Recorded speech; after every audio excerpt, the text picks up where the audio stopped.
Layla opened the letter and froze. A $4,712 tax bill. Freelance income. No savings. No plan. She wasn't irresponsible, just uninformed. No one teaches you how to survive taxes when you work for yourself. She didn't just recover. She showed others how to do it too. She didn't become perfect. She became prepared. If Layla's story helped you feel seen, grounded, or inspired, make sure you subscribe to Smart Saver Saturday. Because every dollar you manage is a decision you reclaim. You don't have to be perfect, just prepared. Watch the full story, Taxes Made Simple. Layla Torres hadn't checked her mailbox in 3 days. Not because she was too busy, not because she was lazy, but because deep down, she knew what was waiting. And it scared her more than anything else in the world. It was a quiet Friday afternoon when she finally opened the little metal door and pulled out a stack of glossy flyers, catalogs she didn't remember subscribing to, in one thick white envelope. That one made her stomach turn. The bold print in the upper corner read, Internal Revenue Service. She froze in the hallway of her apartment complex, her fingers numb around the envelope. The metal of the mailbox door clanged shut behind her. Everything else was silent. She stared at the envelope like it might explode. Layla Torres was 28 years old, a freelance graphic designer with curly dark hair, light brown skin, and a wardrobe built around hoodies and leggings. Her apartment was small, one bedroom, hand-me-down furniture, and a kitchen table that doubled as her office. She had no accountant, no savings, and, until this moment, no idea how serious the government could be about taxes. She walked back to her apartment slowly, her steps soft on the faded carpet, the envelope clutched like a warning. Once inside, she placed it on the table, then circled it, paced around it, made tea, picked up her phone, put it down. She didn't open it. Not yet. Instead, she stood in the middle of her kitchen, arms crossed tightly over her chest, staring at the envelope like it had personally insulted her. She had heard warnings, of course. She had even bookmarked a few tax videos on YouTube that promised to make self-employed taxes easy. But she never watched them. She had always told herself she'd deal with it later. After the next client. After the next payment cleared. After she wasn't feeling so anxious. But later was now. And it had come in a government-issued envelope. She waited another 2 hours before opening it. Inside, there was a single-page notice. Cold. Precise. Machine-stamped language that managed to feel both sterile and accusatory. She owed $4,712.56. It listed a failure to file, lack of quarterly estimated payments, and a penalty charge already applied. Her hands trembled as she scanned the unfamiliar terms. Self-employment tax liability.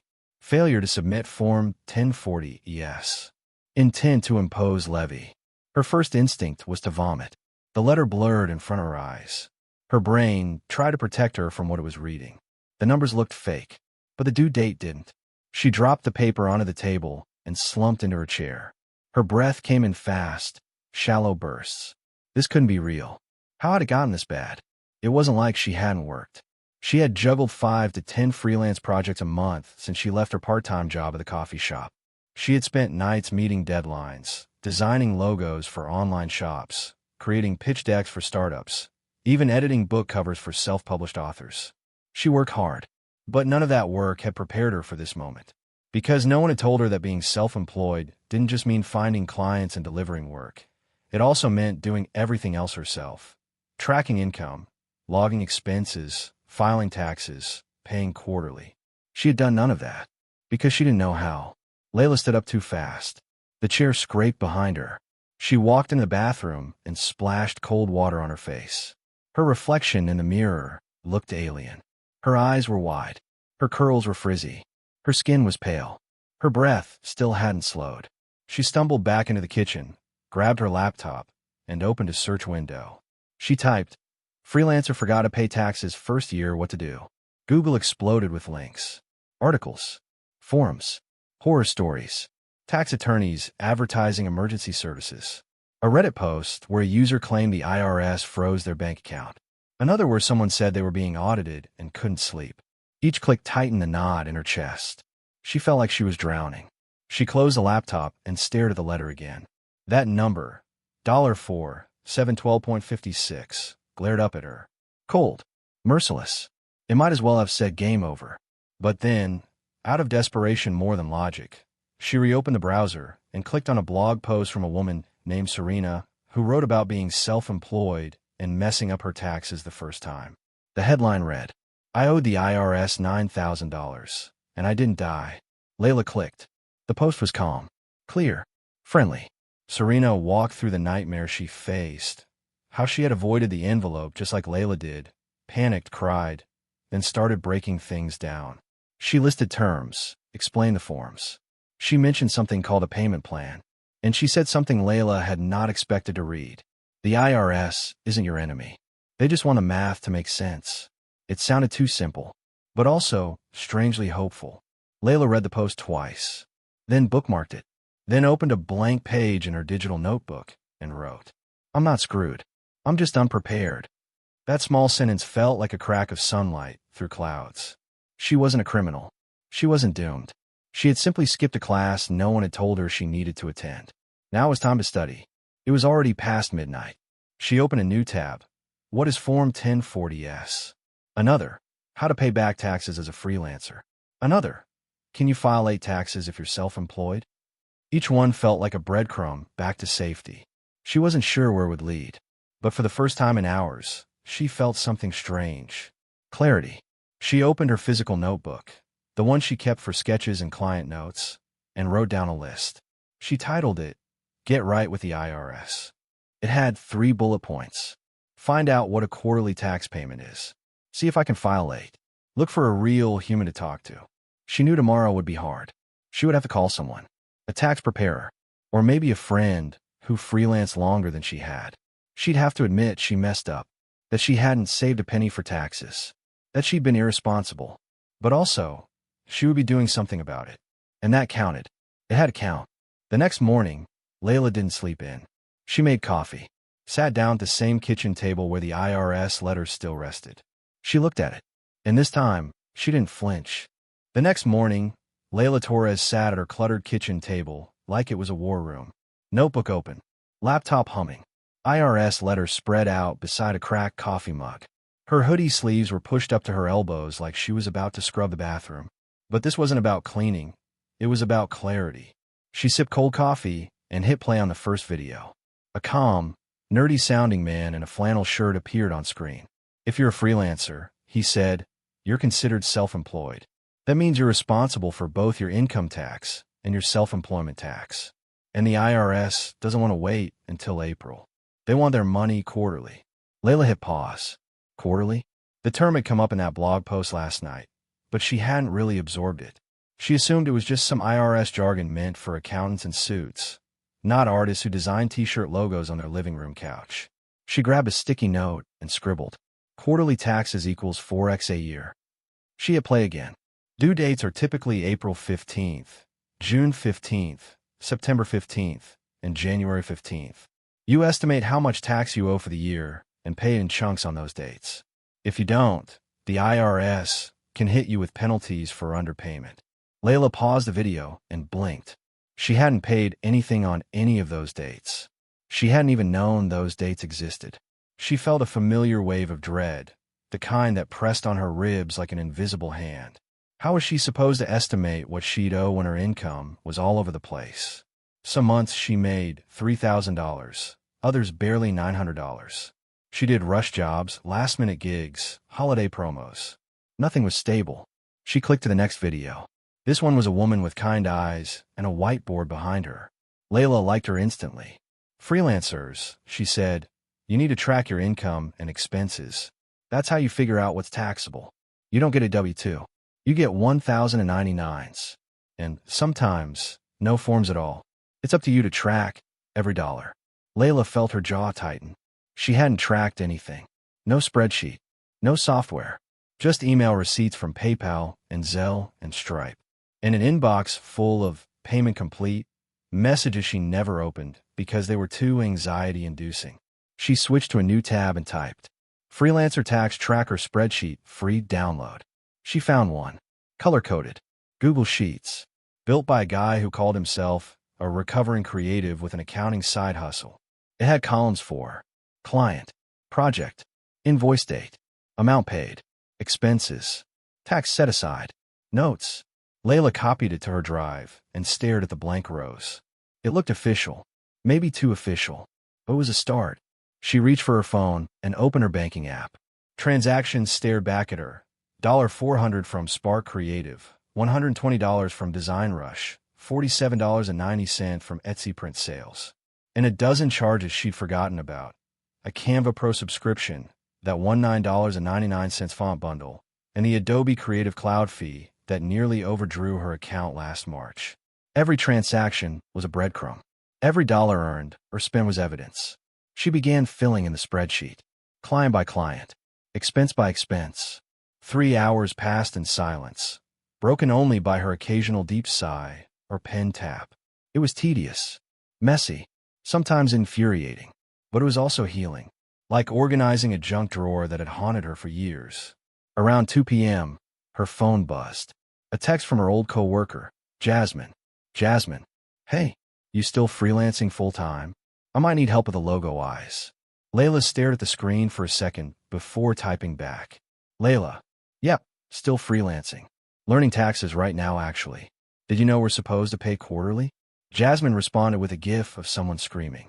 Jasmine, girl, I still don't get that part. LMK what you find out, loudly crying face.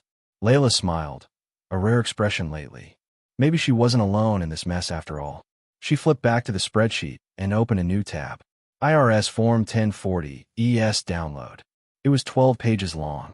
She skimmed the intro, then stopped cold at this line. You must make estimated tax payments if you expect to owe at least $1,000 in tax for the year. Her chest tightened again. She owed more than 4 times that. She'd already triggered the penalties.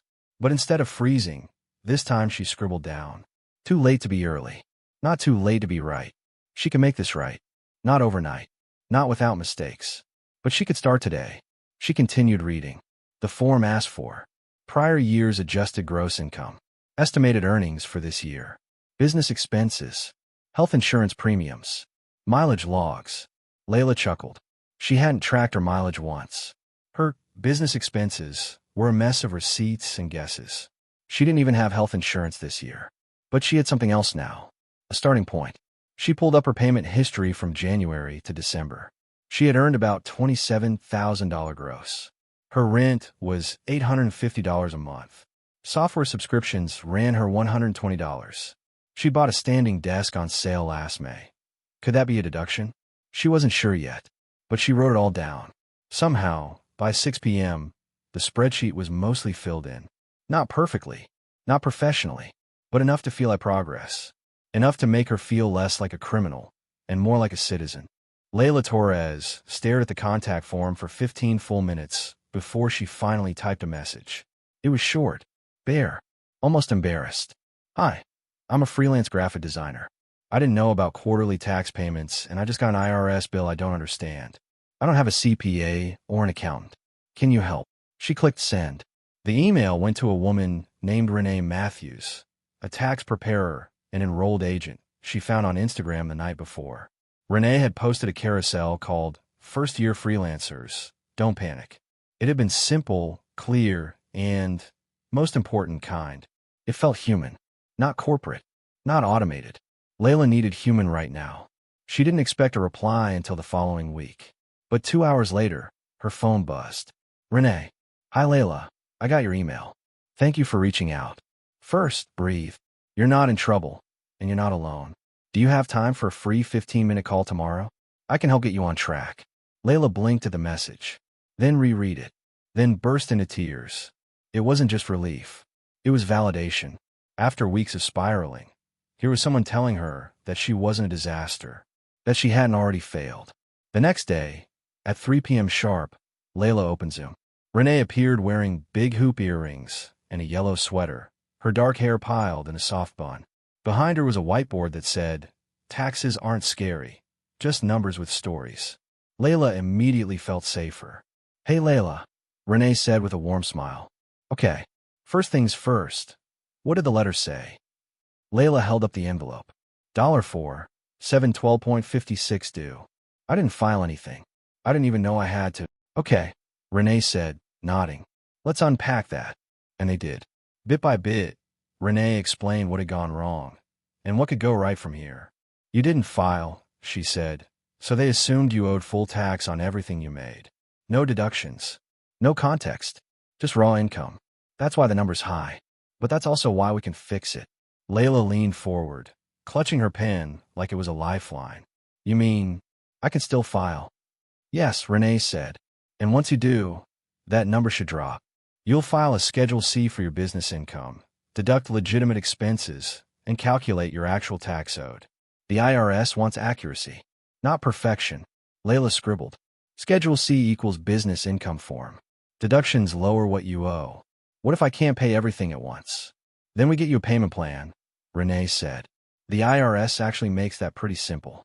You apply for an installment agreement, online or with Form 9465. No shame, no judgment. They want their money, but they'll work with you. It was the opposite of what Layla expected. She thought there'd be threats, lectures, cold warnings. But instead, Renee was calm, helpful, even funny. At one point, she compared Form 1040 to assembling IKEA furniture. Frustrating, unclear, but doable with enough coffee and curses. Layla laughed, the first real laugh she'd had in days. And just like that, the fog began to lift. For the rest of the call, Renee walked her through, downloading her IRS transcript to check what the IRS had already logged, gathering receipts for deductible expenses, writing a simple list of business purchases, understanding the difference between gross and net income. By the end of 15 minutes, Layla had 3 full notebook pages and a to-do list that didn't feel like doom. Before they ended, Renee leaned forward. Listen, she said, you made a mistake. Cool. So did I. So did 90% of people their first year freelancing. Taxes are confusing on purpose. But once you learn the rhythm, you'll be fine. Layla nodded slowly. Thank you, she whispered. Hey, Renee smiled. You reached out. That's the hardest part. That night, Layla pulled up her notes and looked at her to-do list. File 2023, Schedule C. Log all deductible expenses. Apply for IRS payment plan. Don't ignore tax letters again. She made a new list, too. One that didn't feel like a punishment. She called it Financial Routines I Can Actually Handle and wrote, check accounts every Monday morning. Update income/expenses weekly. Use a tax prep software next time. Save 30% of every invoice to a separate account. Ask for help early. Simple, but real. It wasn't about being perfect.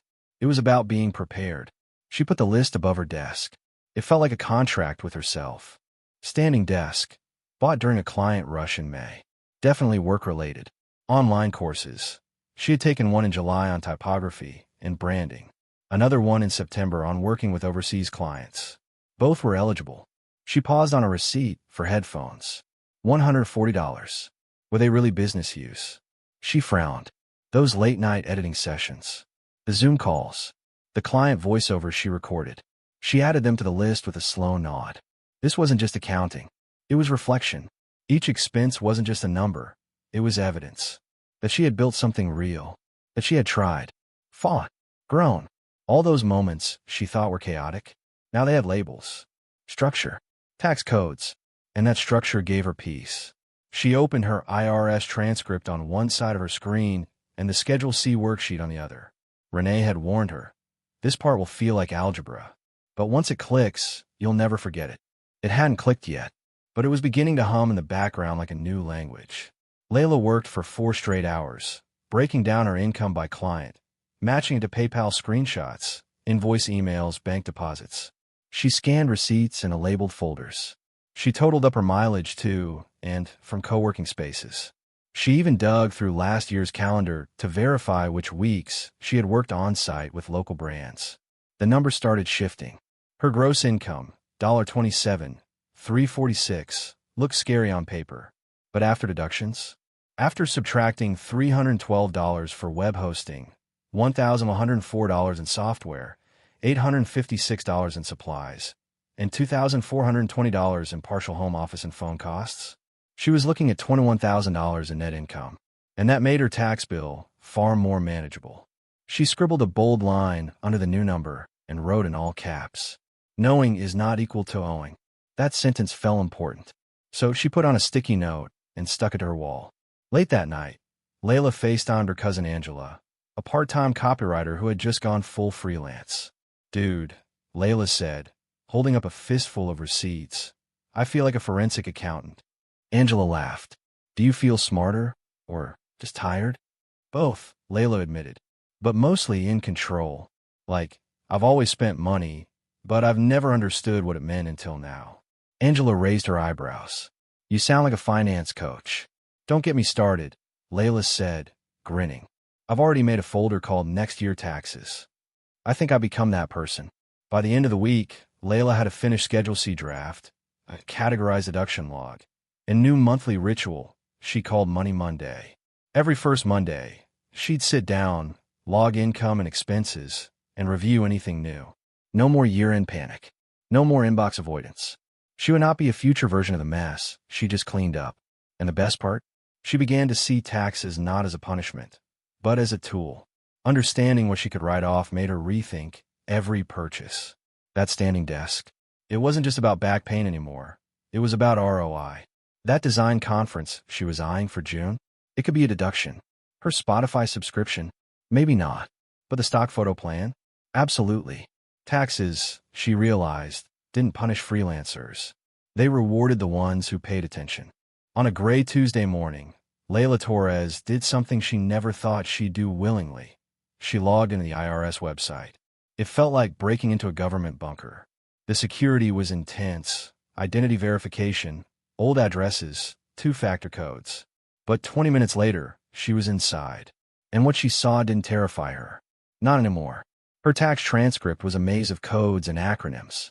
At first glance, it looked like something only a trained analyst could decode. But she had a cheat sheet, Renee's PDF guide called "Your Transcript is a Map, Not a Monster." Each line started making sense. There it was, her 2023 income marked as self-reported, penalties listed in black and white, a late payment flag, a line that read, "Estimated tax not paid." She wasn't guessing anymore. She had facts. Layla spent the next hour cross-referencing her bank records with what the IRS had on file. And for the first time since this whole journey began, there were no surprises. The number matched what she had calculated with Renee. That small win felt enormous. She clicked over to the IRS's online payment portal. The dashboard was surprisingly user-friendly. It gave her options: pay in full, apply for payment plan, view balance details. Layla clicked on Apply for Payment Plan. The form asked her to choose a monthly amount she could reasonably pay. She hovered over the options. $150 a month felt doable, maybe even generous. It would stretch her, but not break her. She clicked Submit. Confirmation popped up on the screen. Payment plan approved. First payment due May 15th. Layla sat back in her chair, exhaled hard, and let out a quiet laugh. Not because she was debt-free, but because she wasn't confused anymore. Later that day, she created a folder on her desktop labeled Tax Tools.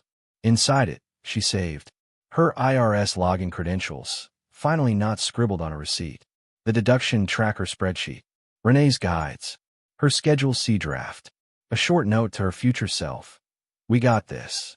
Don't panic next time." That night, she poured herself a glass of wine, not to forget anything, but to mark the moment. She had faced the IRS, understood her numbers, set a plan, and she was still here, still working, still learning, still standing. Layla Torres had never seen herself as someone who was on top of things. Her phone screen was a cemetery of unread notifications. Her desktop was a graveyard of untitled folders.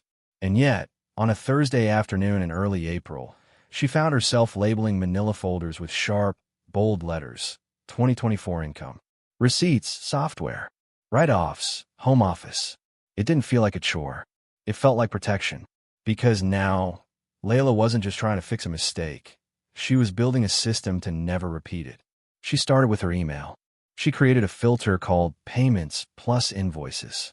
Every PayPal notification, Zelle alert, and client message with the word invoice in it automatically landed in one folder. She did the same with subscriptions, receipts, and tax docs. She built a weekly habit. Monday mornings, log in, update the spreadsheet, file the docs, check the IRS portal. 30 minutes. That's all it took. She didn't dread it anymore. There was even a rhythm to it now, like brushing her teeth. Not glamorous, not thrilling, but clean, clear. For years, Layla had treated money like a fog. Too big, too boring, too terrifying to confront directly. But now it was a file, a form, a system, something she could touch. One night, she stayed up late redesigning her own freelance invoice template. Not because the old one was bad, but because she wanted it to reflect who she had become. It had a clean white background, soft blue accent text, and a footer that read, "Please retain this invoice for tax purposes. Thank you for supporting a small business." That line made her chest swell. Not just a freelancer, not a hobbyist, a small business owner. That identity changed everything. She started tracking mileage with an app, set up a second checking account strictly for taxes. Every time she got paid, she manually transferred 30% into that account. At first, it hurt, watching money disappear before she could even touch it. But over time, it felt like stacking bricks in a wall between her and panic. Security, safety, stability. One brick at a time. She talked to other freelancers in her network. She shared what she learned. One weekend, she hosted a Zoom tax prep power hour for 5 other creatives. She walked them through Schedule C, deduction categories, and the IRS login process. Her friend Malik, a photographer, looked dazed by the end of it. "You should make a course," he said. Layla laughed. "Let me get through this year first." But she wrote it down anyway. That same week, she bought a small fireproof box. Inside it, she stored backup USBs of her tax records, printed returns, and a laminated card that read, "Freelancer files, Layla Torres." She taped a checklist to the inside lid. Quarterly payments, April, June, September, January. Update tracker every Monday. Save 30% of income. File by April 15th. Ask questions early. It wasn't dramatic. It wasn't fancy, but it was hers. By the end of April, she had filed her taxes. Officially, electronically, with deductions, income accurately reported, and a payment plan confirmed. She got a small refund from overestimating her last payment. She used it to buy herself a new office chair. It arrived in a flat box, requiring assembly. She built it alone in silence, the sun setting through her window. When she sat in it for the first time, she exhaled so deeply it felt like she was letting go of someone else's fear. This was her seat now, her life, her business. No more panic, just practice. By mid-May, Layla Torres was feeling, if not entirely confident, at least capable. She had done everything Renee advised, filed her return, made her first payment on time, sent confirmation emails to a few of her freelance clients, thanking them for their promptness, and double-checked all her records for accuracy. Then, just when she thought she could breathe, it came. A letter. Not from a client. Not a subscription renewal. Another envelope from the Internal Revenue Service. Layla froze. It was thinner than the last one, but that didn't stop the dread from creeping in. Her fingers twitched as she peeled it open. Her heart pounded so hard she had to sit down. She unfolded the paper slowly. Read it once. Didn't understand it. Read it again. "Your return has been selected for review." A soft buzzing filled her ears, the kind that comes before a panic attack. But she fought it. She closed her eyes, breathed, counted. For seconds in. Hold. For seconds out. Renee had told her this might happen. Random reviews happen. It's not a full audit. It's just a request for verification. Still, the fear was back. Cold and unrelenting. It clawed at her confidence like a shadow at noon. She messaged Renee. "Layla, got a letter. They're reviewing my return. What do I do?" Renee, 2 minutes later. "Take a photo. Send it. Let's look at it together." She snapped the letter. "Send it." Waited. Renee. "Okay. This is a CP05 notice. Super common. They're holding your refund just until they verify identity and certain credits. Did you claim EITC or any advance payments?" Layla. "No.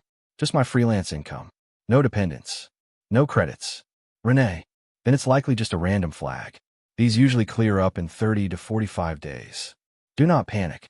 You filed clean. You've got your documentation. You're good." It wasn't just the information that calmed her. It was the tone. Reassuring. Even casual. She sat at her desk, the paper now lying harmless beside her, and stared at her tidy folders. Every invoice. Every receipt. Every line on that Schedule C accounted for. She was ready, and readiness changed the tone of fear. Instead of panicking, she pulled out her Freelancer files box and wrote a new sticky note. If reviewed, I am still okay. The letter didn't make her unravel. It made her check her work, and her work stood up to scrutiny. 2 weeks later, she got another letter. Refund released. No changes made. That was it. No drama. No penalties. No ominous follow-up. Just validation. Quiet and bureaucratic. But in Layla's world, it felt like applause. She celebrated by buying herself a real printer, a compact Canon she'd been eyeing. She no longer wanted to rely on the library's faded ink and paper jams. She was building a business, after all. That weekend, she printed her return, filed it in the exact folder she made for it, then printed a page that simply read, Layla Torres, 2023 filing. It was official, professional, empowering. She wasn't just reacting to problems anymore. She was designing a system for success. That same month, she spoke on a panel for a virtual freelancer summit. It wasn't a paid gig, just a 20-minute Zoom appearance about first-year lessons.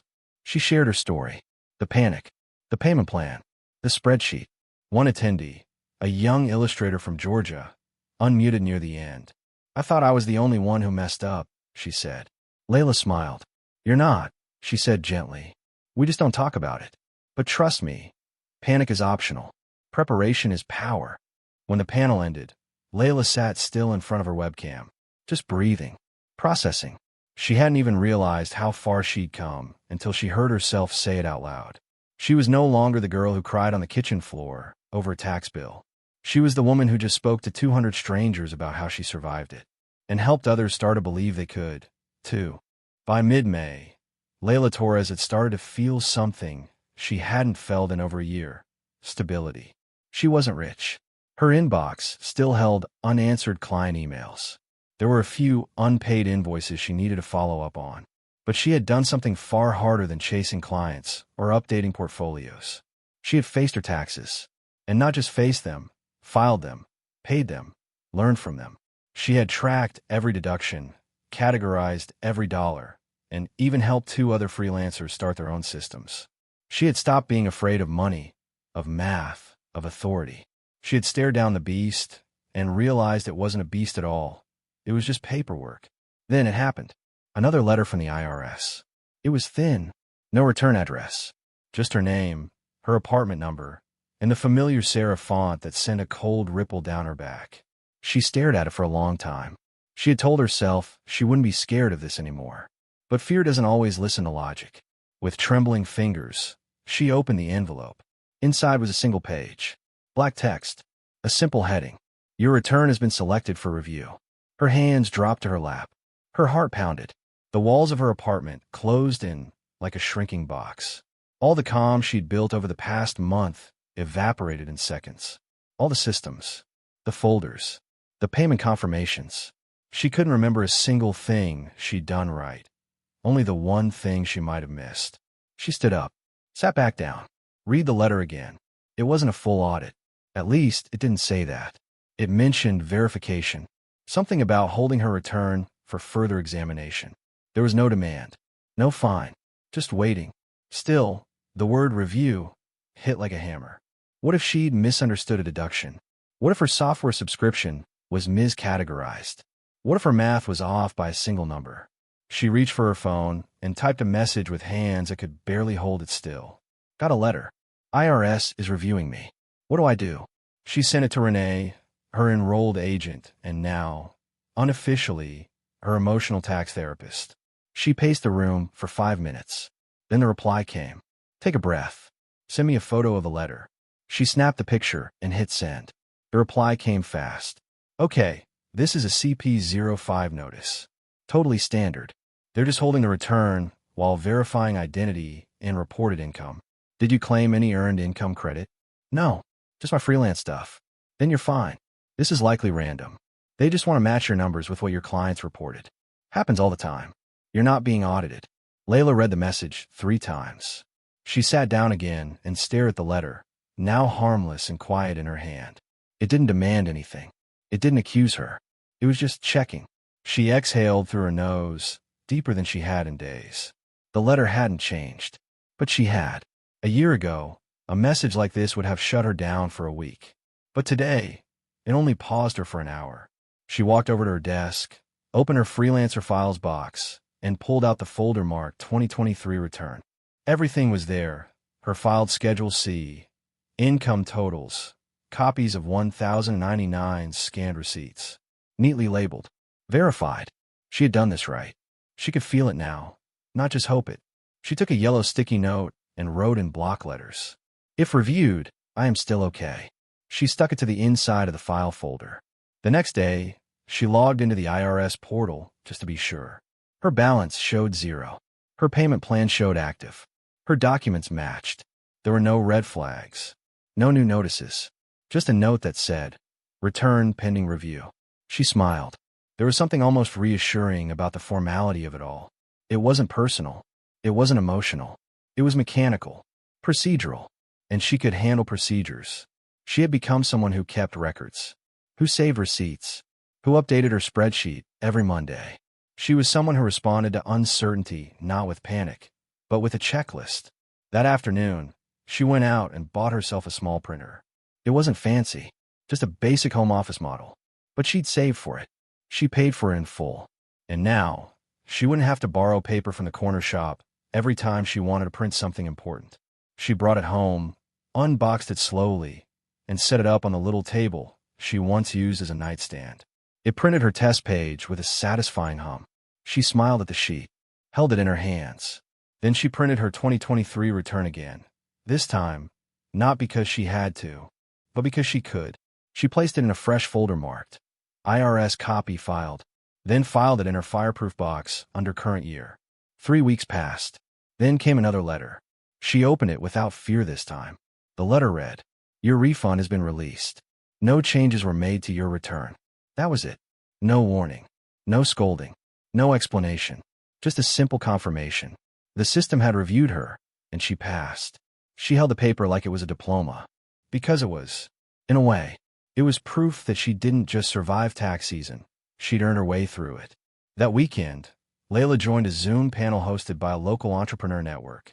The topic was financial lessons from freelancers. She wasn't a headliner, just a guest voice on a list of 5. But she showed up. The moderator introduced her as a graphic designer who learned taxes the hard way and now helps other creatives stay organized. She smiled politely, but inside, her chest burned with something she hadn't felt in months. Pride. When it was her turn to speak, she didn't use jargon. She didn't pull up slides. She just told her story. The panic, the debt, the IRS letter, the phone call to Renee, the folders, the printer, and the part that got the most nods, when she said, "Your taxes are not a moral test. You're not a bad person because you're behind. You're just uninformed." And the good news is, information is everywhere. The chat lit up. Someone wrote, "I've been crying over my return for days. This made me feel like I can breathe again." Another message popped up. "I didn't know what a Schedule C was until right now. Thank you for being real about it." The moderator smiled. "Layla, I think you just gave half this room a reason to open their mail." Layla laughed softly. And when the panel ended, and she turned off her camera, she didn't cry. Not from relief, not from fear, but from the still, powerful feeling of becoming someone you didn't think you could be. The summer came slowly. June, warm and golden, swept through Layla Torres' apartment with the promise of renewal. The first tax season of her freelance life was behind her. The return had been accepted. The payment plan had begun. Her financial dashboard was clear, her Monday morning rituals locked in. But now, as the pressure eased, a new kind of tension emerged, the pull between order and creativity. Layla had built the walls, the systems, the scaffolding that held up her business. But she hadn't designed in weeks. It was time to work again. Client emails, which she had pushed to the side while organizing receipts and scanning bank statements, now floated back to the top of her priorities. Deadlines loomed. Invoices needed drafting. Ideas needed sketching. She wiped down her desk, powered up her iPad, and opened her design software. It felt foreign, familiar but distant, like a song she used to love but hadn't heard in years. She had worried that structure would kill her creativity, that spreadsheets and ledgers and folders would drown out the colorful chaos that once defined her. But now she realized it did the opposite. For the first time in months, her mind wasn't spiraling with numbers. She wasn't wondering if she owed something, if she had forgotten a deadline, if a surprise letter would knock her off balance. She was free to create again, and that freedom had come from discipline. She opened a branding project for a wellness coach named Isla. Bright tones, hand-drawn icons, a soft serif logo with botanical illustrations. As she sketched, she smiled, not just because it felt good to be back in flow, but because she knew exactly how much to invoice. And she knew where that money would go. 70% to spending and expenses, 30% straight into her tax savings account. She had even renamed it Future Layla's Fund. It had a little cactus icon next to it in her app, growing slowly, deliberately. That week, she billed $2,400, transferred $720 the same day. She didn't think twice, didn't flinch, because when money has a job, it doesn't need to be feared. She started blocking off Friday mornings for billing. It was her new ritual. She called it Finance Friday, though the name made her laugh. She still didn't see herself as a numbers person. But maybe she didn't have to. Maybe she just had to be a systems person. The creative part, her colors, her compositions, her custom typography, flowed better now. Uncluttered. Her business had boundaries. And boundaries, she was learning, weren't cages. They were canvases. Mid-month, she onboarded 2 new clients and turned one away who refused to sign a contract. She had a template now. Simple, clean, fair. Protect your peace before the project, she told another freelancer online. The work will wait. Your mental health won't. Her portfolio was stronger than ever. Her rates had gone up. Her confidence had followed. Structure hadn't suffocated her art. It had fed it. July arrived like a whisper. No drama. No breakdowns. But it brought something Layla Torres hadn't felt in a while. Silence. Client requests slowed to a trickle. One regular paused her contract for summer budget reviews. Another ghosted without warning. Projects that had filled her calendar in April and May suddenly dried up. For a full week, her inbox stayed quiet. It wasn't the end of the world. She had been warned. Freelance life had seasons. Feast and famine. Burnout and boredom. But knowing that didn't make it feel any less unsettling. She'd spent months preparing, saving, planning. Now came the test. She opened her Calm fund and looked at the number, $1,040. Just over her original goal. Just enough for rent if she needed it. She didn't panic. She planned. The first thing she did was trim expenses. Temporarily paused 2 subscription tools. Canceled the delivery trial. Put her grocery budget into a tighter envelope. She made a game. What can I do without this week and still feel whole? She got creative. Cooked all her meals. Walked instead of taking ride shares. Repurposed old content into new portfolio pieces. She wasn't surviving. She was adapting. She spent the quiet time wisely. Updated her site. Rewrote her service packages. Drafted 3 pitch emails to brands she admired. She even wrote a guide. The Freelance Panic-Proof Checklist. She posted it online. And something surprising happened. People shared it. Not hundreds, but enough. A woman from Austin met her, asking if Layla would do a workshop for a co-working group. Just a 30-minute Zoom. Layla said yes. It paid $125. Not huge, but enough to cover groceries. And more than that, it reminded her, even in slow months, value flows. Not every dollar comes from design. Sometimes it comes from what you've learned. By mid-month, another client returned. Then another. Then a referral. The dip didn't last forever, but it taught her something permanent. Preparedness isn't just about having money. It's about having options. And because she had saved, planned, and built structure, she had them. When August arrived, she looked back at July not with dread, but with pride. She had passed the slow month test. And she didn't just make it through. She made it smarter. By the first week of September, Layla Torres could feel something shifting. Not in her bank account, not in her inbox, but in her sense of self. For months, she had been learning, fumbling, fixing, slowly piecing together the fragile ecosystem of self-employment survival. Taxes, savings, invoices, discipline. She wasn't perfect, but she was functioning, stable. And then the messages started coming. First, it was a DM from a college friend. Hey, saw your comp fund thing. How did you start that? Then an email from a former coworker. Do you have a spreadsheet or something I could use? I just started freelancing, and I'm already lost. Then 3 comments on her budgeting TikTok reel, which she'd posted on a whim. Wait, can you teach this in detail? I've been freelancing 3 years and still don't have a system. Can you do a Zoom class? At first, Layla laughed it off. She wasn't an expert. She wasn't a coach. She wasn't a CPA. She was just Layla, a graphic designer who had once cried over a tax letter and now had a spreadsheet obsession. But something about the repetition of those questions stuck with her. People weren't asking for perfection. They were asking for a path. And maybe, just maybe, she could show them the one she had taken. So, one evening, curled up on her couch with her laptop balanced on a pillow and a half-eaten bag of trail mixed beside her, Layla typed out a simple idea. Budgeting blueprint. A survival guide for freelancers who feel financially lost.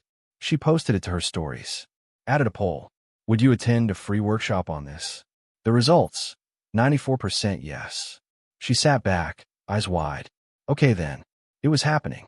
The next 10 days were a blur of prep. Layla designed a mini slide deck. Nothing fancy. Just enough to walk people through her journey. She added screenshots of her Calm Fund app, her income/savings breakdown, her color-coded Google Sheets tab, and even her monthly Finance Friday ritual. She rehearsed out loud, awkwardly at first. Try to explain things simply, clearly. Not like a financial guru, but like a friend. Because she still remembered how it felt. The overwhelm, the embarrassment, the shame of not knowing what no one had ever taught her. She didn't want anyone else to feel alone in that. So, she set a date. A Thursday night at 6:30 p.m. Free Zoom workshop. Casual. Practical. Open to anyone. She called it The Budgeting Blueprint. How I Stopped Guessing and Started Growing. The night of the workshop, Layla paced her apartment for a full hour before it started. Her desk was clean. Her slides were loaded. Her sweatshirt was freshly laundered. She'd even lit a candle for ambience, lavender and eucalyptus.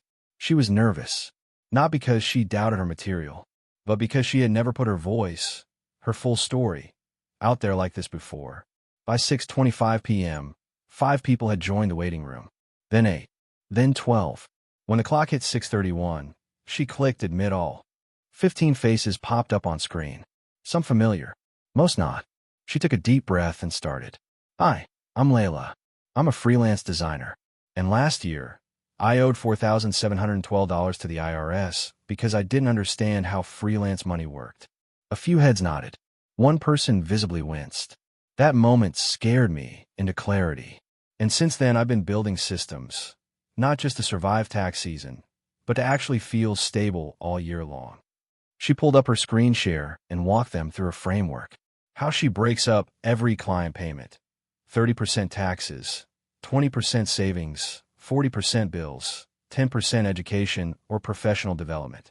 How she tracks expenses weekly, not monthly, because it keeps overwhelm down. How she created a folder called Calm Fund, where she stashes small savings every week, even just $25. How she built out her own Freelancer dashboard on Google Sheets with color-coded columns for income, clients, expenses, and goals. How every Friday morning, she checks in with her numbers over coffee. No pressure, just clarity. The chat came alive. OMG, I never thought to break up income like that. What app do you use for weekly savings? I love the Calm Fund name. Can I steal that? Wait, you do this every Friday? That's genius. Layla smiled. She wasn't reading from a script. She was just speaking from experience. She didn't tell people what to do. She showed them what she'd done. She shared mistakes, like the time she spent her tax savings on a new laptop, not realizing she hadn't made a quarterly payment yet. She shared wins, like the first time she filed on time without fear. She showed them screenshots, numbers, even a sticky note on her wall that read, "Money is not a monster. It's a mirror." And slowly, the faces on screen changed. Shoulders relaxed. Eyes softened. Smiles grew. Because this wasn't just a budgeting class. It was a permission slip. To learn. To adapt. To try again. The workshop ran 50 minutes. Longer than she planned. When she finally wrapped, the chat filled with thank yous. Some stayed after to ask more questions. One person said, "I thought I was the only one who had no idea how to manage freelance money. but you made it make sense. Another typed, I feel less ashamed now. Like, I'm not broken. I'm just new to this. Layla's throat caught because she knew that feeling. And now, she'd help someone else crawl out of it.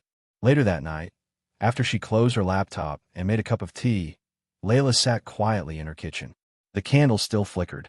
Her spreadsheet glowed on her screen. She looked around. Same apartment. Same desk. Same soft hoodie. But everything felt different.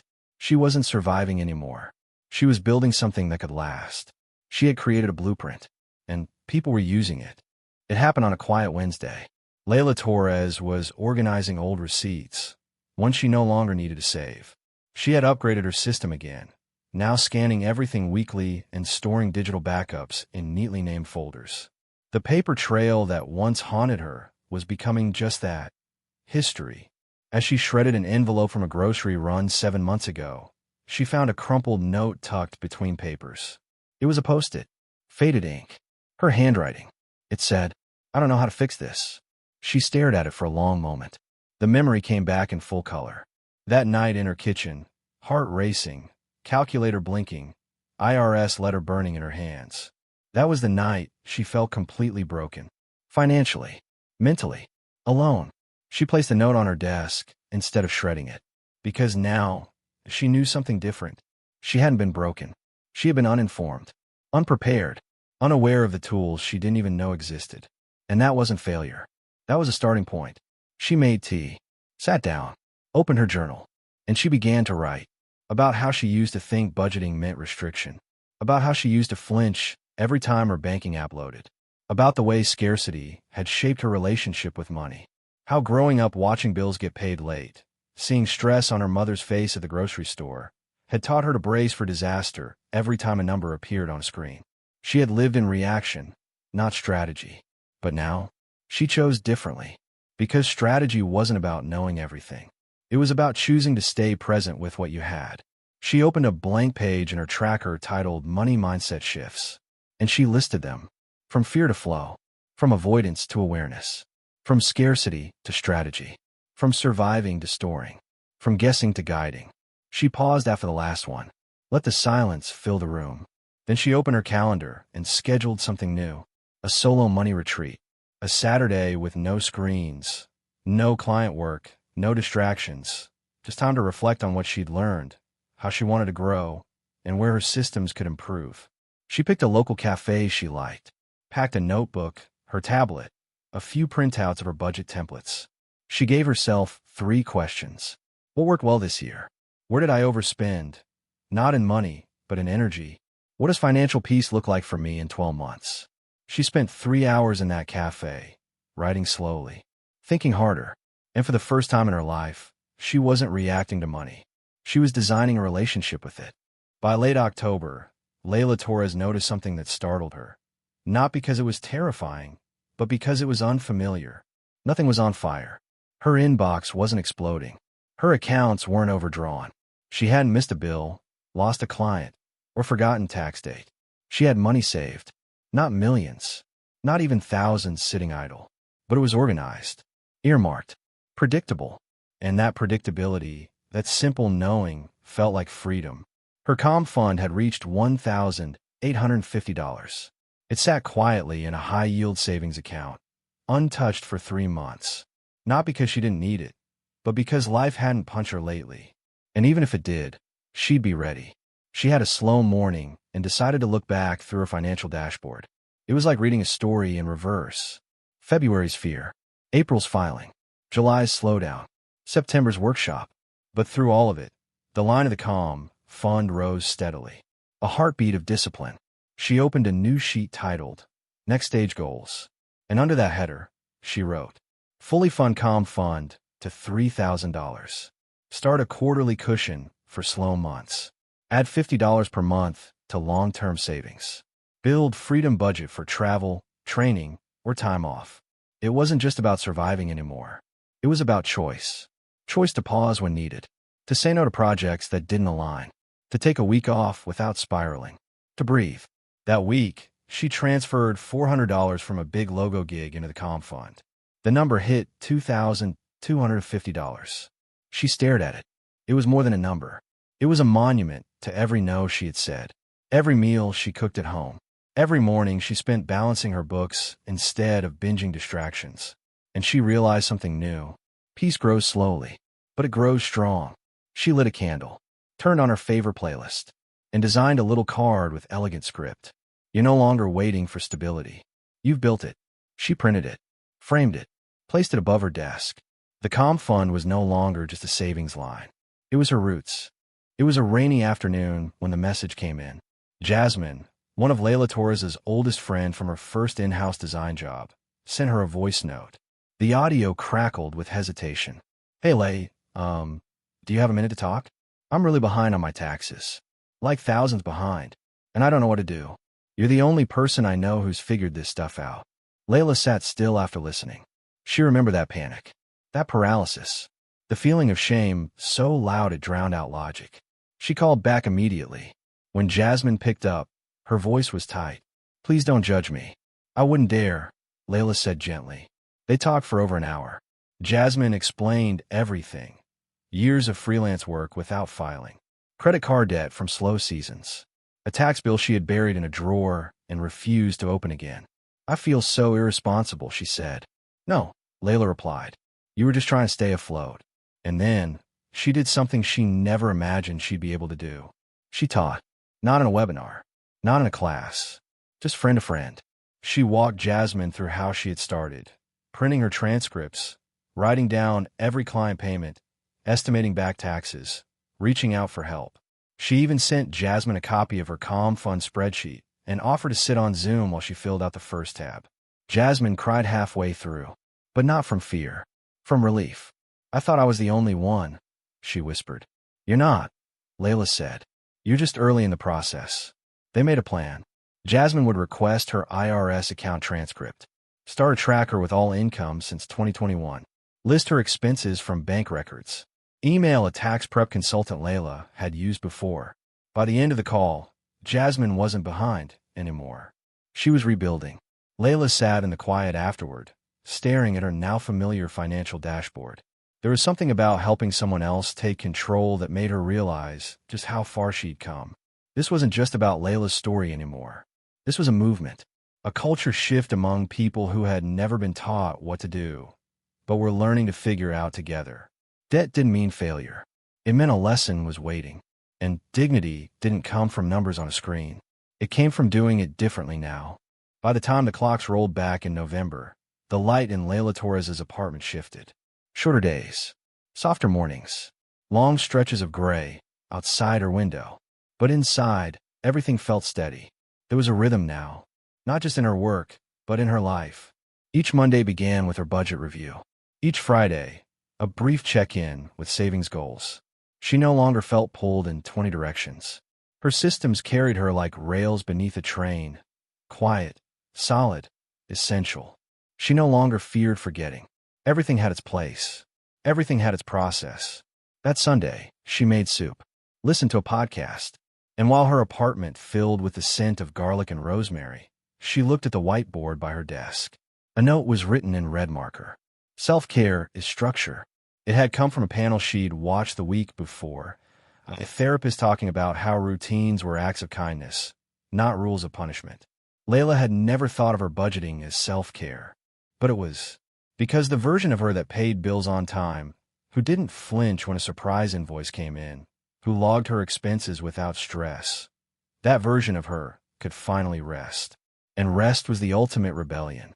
She realized, too, that her systems weren't rigid. They were responsive. They flexed when projects changed. They adjusted when she fell off. They weren't perfect, but they were hers. She took care of her money like it was a garden. Not always pretty, but growing. That night, she didn't work late. She read, watched a show, went to bed before midnight. Because her worth was no longer tied to how much she hustled. It was tied to how much she protected her peace. And peace, she now knew, was built in small, quiet routines. The final days of December moved slowly, as they often did. Quiet hours suspended between holidays and resolutions. Layla Torres sat at her desk with a mug of cinnamon tea, a single candle flickering beside her laptop, and the steady hum of rain against her window. She had just completed her last client project of the year. Invoices sent. Payments scheduled. Taxes estimated and prepped. For once, the end of the year didn't feel like a crash. It felt like a landing. That afternoon, she did something she hadn't done since she was 16. She wrote a letter to herself. Not a to-do list. Not a reflection template. Just a letter. To the version of Layla who started this journey. She opened a blank document and began. Dear Past Me, I remember how scared you were. That night in your kitchen, holding the IRS letter like it was a weapon. You thought it meant the end of something. But it was really the beginning. You didn't know what a Schedule C was. You had never saved for taxes. You thought budgeting was for rich people. You were wrong. But you weren't foolish. You were uninformed. And you were brave enough to learn. This year, you became someone else. Not all at once, but layer by layer. You saved over $2,000. You helped friends build their own calm funds. You taught your first class. You rested more. You panicked less.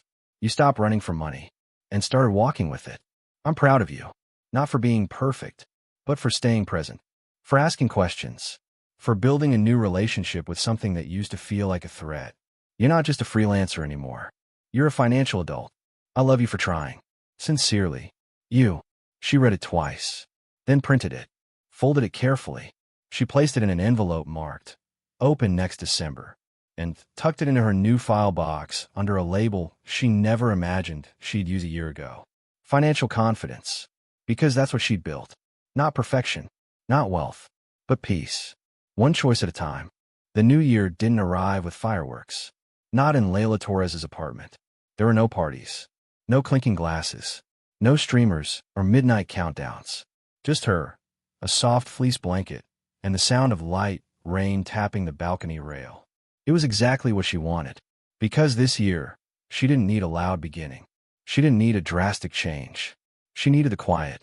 And for the first time in her adult life, the quiet didn't scare her. She wasn't racing a deadline. She wasn't waiting for bad news. She wasn't bracing for the financial chaos that used to arrive each January like a thief in the night. She was ready. Her calm fund was strong. Her taxes were estimated and filed early. Her budget was realistic, responsive, and clear. January 2nd arrived like a whisper, and she welcomed it. She opened her laptop and performed the same Monday ritual she had practiced for 8 months. Check accounts, record income, log expenses, review the month ahead. Nothing surprising, nothing scary, just structure. She looked at her tracker and smiled. This was no longer a recovery project. This was a rhythm. That same day, she made 2 client calls, confirmed new contracts, scheduled 2 weeks of focused work, and 1 Friday off to do absolutely nothing. She wasn't earning more than last year, but she was keeping more, and what she kept was doing more. It wasn't just cash flow, it was clarity. In the afternoon, she took a long walk, not to escape stress, just because it felt good. She stopped at her favorite bookstore and bought a journal with a soft linen cover. No title, just blank pages. She would use it to map the new chapter, not from panic, not from pressure, but from preparedness, because she had finally learned the most powerful lesson of all. Calm isn't found, it's built. In early February, Layla Torres did something that once would have made her laugh. She created a financial forecast. Not just a budget, not just a calendar. A full 4-quarter projection of her freelance income, expenses, savings targets, and time-off goals. She called it her peace map. It started with a simple idea. What if I stopped reacting to every dollar and started guiding it months in advance? So she opened a fresh spreadsheet. Build a sheet for every quarter. Q1, Q2, Q3, Q4. On the top line, she added headers. Expected income, baseline expenses, tax savings transfer goals, calm fund contribution, time off planning, professional development. She didn't guess blindly. She looked at last year's numbers, found the patterns. February always ran lean. April and August were her peak months. November dipped. December was calm. She set conservative estimates, then added margin. Because margin wasn't wasted money, it was safety. She planned for 1 week off in May and 2 weeks in late December. She factored in rising software costs, the new laptop she wanted to buy by September, a retreat she might attend in October. And for the first time, her money wasn't just a reaction. It was a vision. She color-coded everything, added progress bars, marked money mood, notes in the margins, how she tended to feel during each phase of the year. When it was done, she printed the summary page, folded it neatly, and slid it into her file folder labeled Vision, not just survival. Then she stood back, sipped her coffee, and smiled. She had a map. No one else made it for her. No one told her where to go. But she built it. One mistake, one correction, one spreadsheet at a time. And now, for the first time since she went freelance, she could see the year not as a threat, but as a plan. March came quietly, the kind of quiet that used to feel like emptiness. But for Layla Torres, it now felt like arrival. One morning, she opened the drawer where she kept her tax folders, her peace map, her calm fund printouts, and the letter she had written to herself months earlier. She read it again. It still made her cry. But this time, the tears came from a place she barely recognized: gentleness. She looked around her apartment. Same four walls, same desk, same secondhand chair. But everything felt different. Because she was different. She still had weeks that ran long, clients that ghosted, projects that shifted without notice. But none of it unraveled her anymore. She had the systems, the boundaries, the savings, the structure, the knowledge. She had built preparedness. And preparedness, she now understood, was not about perfection. It was about power. The power to choose how to respond. The power to rest without guilt. The power to say not right now to chaos. She had learned to track her income, but also her moods. She had learned to balance a budget, but also her energy. She had saved for taxes and for travel, for bills and for stillness.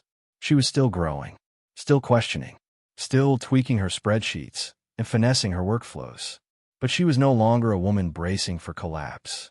She was a woman prepared for change. And that was enough. She closed the drawer, lit a candle, opened a blank page in her journal, and wrote one final sentence. Prepared, not perfect, and proud. Then she smiled and got back to work. Layla's story isn't rare, but what she chose to do with it, that's what makes it powerful. She didn't wait for the system to make sense. She learned, she built, and she shared. And you can too. If you're a freelancer or creative struggling with money, know this: you are not alone. There are tools, there are people, and there is a calmer way forward. So start where you are. Track one expense. Ask one question. Save one small stack. You don't have to be perfect, just prepared. And if Layla's story helped you feel seen, grounded, or inspired, make sure you subscribe to Smart Saver Saturday. Because every dollar you manage is a decision you reclaim. And every story like this is proof that you're capable of so much more than panic. You're capable of peace. See you next Saturday.